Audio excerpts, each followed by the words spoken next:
This video, ang gagawin natin ngayon ay Milo Graham Bar. Bali, ita-timer natin siya ng 10 minutes, guys. Ayan pala. Tapos, low lang muna siya bago natin siya i-machine. Ikot-ikutin lang natin siya, guys. Hanggang mag-double yung size niya.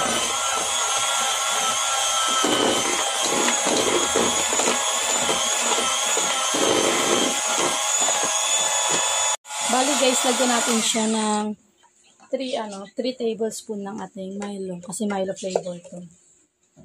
Ayan siya guys. Diba? Ayan siya guys, diba? Super chocolatey. Ibit lang natin ulit siya guys. Hanggang mag-double lang ating mixture.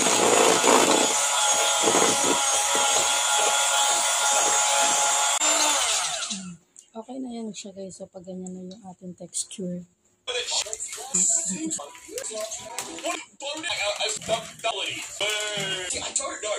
Bali guys, ito na ating mixture. Okay.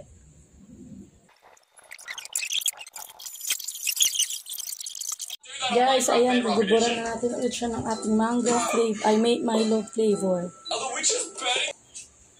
Or is this the update with beacons? What is that command block for? Oh, wait! This was the update the overworld appetizer. Guys, ayan ang ating Graham Bar.